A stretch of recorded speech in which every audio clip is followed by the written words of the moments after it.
When you think of the Fast and Furious franchise, you probably think of two things: incredible car chases and, of course, family. But behind that on-screen loyalty, there's a wild and often dramatic real story. We're talking about brilliant business moves, bitter rivalries, and real-world tragedy. So today, let's peel back the curtain and uncover the true story behind one of the biggest movie franchises on the planet. So here's what we're going to dig into. First, we'll look at the strategic shift that took this series from the streets to the global box office.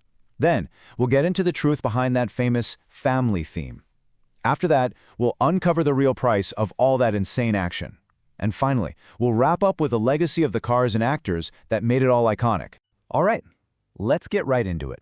We're starting with the single biggest reason this franchise is still a global powerhouse today: the massive strategic pivot that turned a pretty niche series about street racing into a blockbuster machine. I mean, that's the big question, isn't it? The series started out focusing on underground car culture, something pretty specific. So how did it end up making billions, competing with superhero movies? Well, the answer comes down to one brilliant, game-changing decision. Okay, just look at these numbers. They tell the whole story. The first few films, they do okay, respectable money. But then, bam! Fast 5 hits in 2011, and the box office nearly doubles. And then, a few years later, Furious 7, $1.5 billion. Something huge clearly changed right there. And that was the moment. Fast 5 was the turning point. It wasn't just another sequel. Not at all. It was a complete reinvention.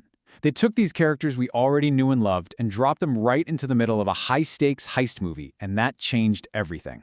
Basically, the series went from being all about the fast, the racing, to being all about the furious, these insane global heists and spy games. This brought in a whole new, massive audience. Now sure, some of the original fans felt like the series lost its soul a little bit, but from a purely business perspective, it was an absolute masterstroke. But it wasn't just about bigger explosions. The whole thing was built on this one single idea: family. And this is where the on-screen brotherhood tells a very, very different story from the drama that was happening off-screen. And boy, did it get complicated. During the filming of The Fate of the Furious, you have Dwayne "The Rock" Johnson, one of the biggest stars on the planet, publicly calling out Vin Diesel, the face of the franchise. He straight up accused him of being manipulative. All of a sudden, this feud between two of Hollywood's biggest action stars was out in the open, and it just totally challenged the very idea the franchise was built on. So flash forward a few years, and Vin Diesel posts this really emotional plea on Instagram, trying to get Johnson to come back for the finale. He calls him his little brother, and even invokes the memory of Paul Walker, who he called Pablo. Johnson's response? He flatly rejected the offer and publicly called to post an example of Vin's manipulation, especially for bringing up his kids and Paul Walker's death. So you end up with this wild contrast, right? On screen, it's all ride or die, unbreakable bonds, loyalty above all. But behind the scenes, you've got public accusations and years of tension. It really shows you that family wasn't just a theme in the story. It was a powerful, powerful marketing tool. But, amidst all that Hollywood drama, there was one relationship in that cast that was 100% real. And the story behind it is just heartbreaking, and it would change the franchise forever. When Paul Walker passed away so tragically, right in the middle of filming Furious 7, the production crew faced an impossible task.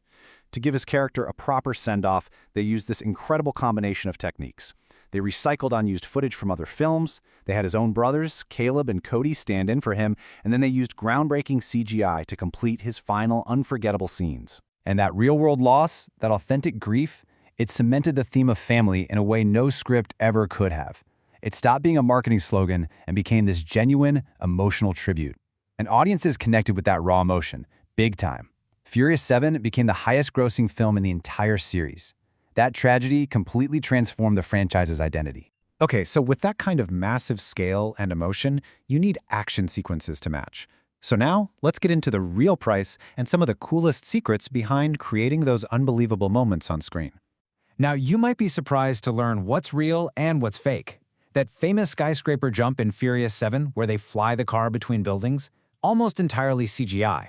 But the cars literally skydiving out of a plane in that same movie, they actually did it. They dropped real cars from a plane. And the iconic Rio vault heist was shockingly real. This is incredible. For that vault chase in Fast 5, they built a special driving vault with a stunt driver hidden inside. The engine heat got so intense, up to 90 degrees Celsius, they had to pump dry ice in just to cool him down and feed him oxygen through a tube. Almost the entire sequence you see on screen was done for real, just a few seconds of CGI. But that commitment to doing things for real comes at a huge and very human cost. During the filming of F9, veteran stuntman Joe Watts suffered a near-fatal head injury. His safety line snapped, and he fell over 8 meters onto concrete. It's just a stark reminder of the danger behind this kind of blockbuster entertainment. The production company was later fined $1 million for that safety failure. And that figure really underscores the immense risks involved. The spectacular action we see on screen is built on the courage and sometimes the injuries of stunt performers who are pushing things to the absolute limit. All right, for our last section, let's bring it all home by looking at the legacy of the true icons of this series, the cars themselves, and of course, the actors who drive them. Okay, time for some amazing rapid-fire car facts. For Furious 7, Ferrari flat-out refused to provide a LaFerrari because they were worried it would get damaged. Brian's iconic orange Supra from the first film, it was actually an automatic that they made look like a manual on screen. The white Jetta was actually sold to actor Frankie Muniz. And maybe the best one, Suki's unforgettable pink Honda S2000 was actually the villain Johnny Tran's black car from the first movie just repainted. And the actors have stories just as interesting. Before he was Dominic Toretto, Vin Diesel was a struggling actor. So he took matters into his own hands. He wrote and directed his own short film, Multifacial. It got into the Cannes Film Festival, where it was seen by none other than Steven Spielberg, who then cast him in Saving Private Ryan. The man literally created his own big break. And how about Jason Statham? On the set of The Expendables 3, the brakes on a truck he was driving failed, and he plunged right into the sea. The only reason he survived is because he used to be a professional diver on the British national team. It's an incredible example of real-life skills becoming a literal lifesaver. And finally, that brings us back to the beautiful way the franchise continues to honor Paul Walker. His character, Brian O'Connor, is not dead in the Fast universe. He's alive, retired, and living with his family.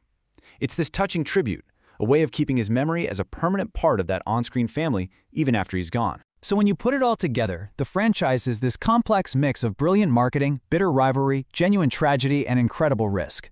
All of which leaves us with one final question to think about. After everything, what does that word, family, truly mean in the world of Fast and Furious? Is it just a marketing slogan? A real bond forged in loss? Or maybe something else entirely?